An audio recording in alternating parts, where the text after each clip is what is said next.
You to react, as me and when we get a verdict, we'll be talking about this a lot, about the protests and some of the unrest across the country that we're preparing for, is our great panel. The host of Rob Smith is Problematic, Rob Smith, along with former Director of Social Justice for the 2016 Bernie Sanders campaign, Tezlyn Figaro, and Karith Foster is here, an independent voter who has her own consulting company.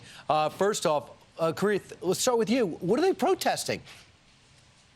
Brian, you know what? A lot of people are angry right now. I get it. We knew going in half the country was going to be upset about this, but this is not the way that we handle it. This is not the way to, you have your rage, but channel it in a way that brings people together. How about volunteering in underserved neighborhoods, not contributing to destruction and disarray? Like, this isn't going to help anybody with anything. It's not going to help businesses. It's not going to help people in their communities. We got to do better. Yeah, Rob, I do not think any of those people burning the flag wanted to serve you ziti in a homeless shelter. So that is somewhat of an issue. If you don't even have a verdict, can't you pause your fake anger until you actually know what you're angry at?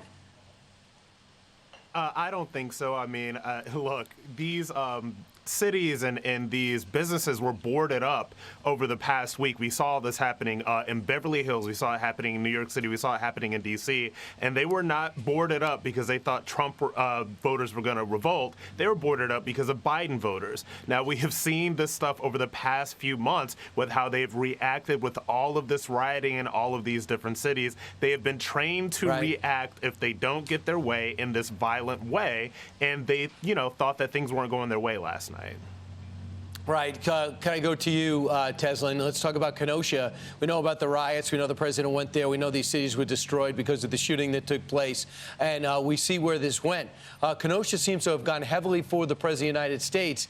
Technically, it's under his watch, but he's not in control of every city, Tezlyn. You think the voters digested that? Well, first, I'm an independent voter. I think that's really important to say.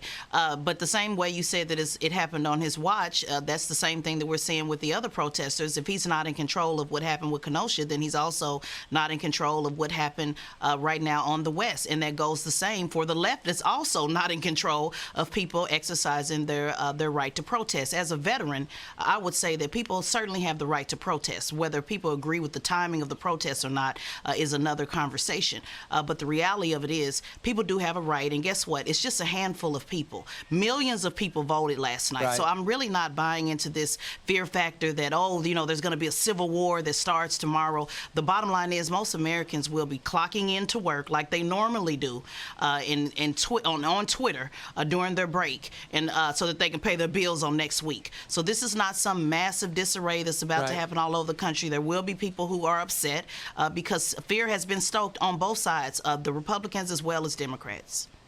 All right, I want to work my way around here and talk about what didn't happen. What didn't happen, there is no blue wave. There's a battle for the Senate. It's going to be razor thin if the Democrats get it or the Republicans get it. What didn't happen is a bunch of Republican states didn't turn blue, like Florida, Texas, and Kansas. You want to take that, Karith? Are you surprised about what didn't happen, even though there's a lot we still don't know? Listen, there is a lot we don't know. I'm here in Dallas. I'm in Texas, and I'll be honest, I was very surprised by the amount of Biden signs that I saw. Almost as many Trump signs. I'm not surprised because the Democrats, God love them, they need to get their message under control. There is a reason why so many people, especially people of color, are leaving the Democratic Party. I also am an independent, and we have a problem right now with bringing people together, and to just assume that you would have all of the votes of people from a certain demographic, as I mentioned yesterday, that's really dangerous, and it's insensitive. And you know what? I think they've learned their lesson. They're learning the message. They're hearing the message. 20 seconds real quick, Rob. It does look like the American people wanted a revolution. No, the blue wave was a pipe dream. I don't know what anybody was smoking when they thought that Texas was going to flip blue.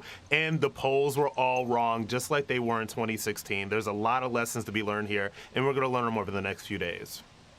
Tezlyn, it looks like whether it's President Biden or President Trump, they're not going to have the votes in the Senate to add states, overthrow the Electoral College, and get rid of the filibuster. Well, it's going to be a lot of stuff that's not going to happen. You know, the votes are still out. I hate to speculate. I know that's a part of our job to see how things shake up. But like we just said, people just bottom line didn't know what they were talking about, just like in 2016. So we just have to wait to get these votes in. But when they do, rest assured, I have a whole list of things that I can point out that went wrong as far as on the left side of things. So we'll just see how it shakes up. But as it's looking now, this is a competitive race. And guess what? Democrats had to compete. And now we're going to see if they actually did what they said they were going to do, and right now it's looking like it's very, very close, and will continue to be. So we'll just see how it shakes up. Good. We'll have you back because maybe we can knock some states off this list because it's way too long right now and things we don't have the verdict on. Thanks. Talk to you again soon. Thanks to all of you.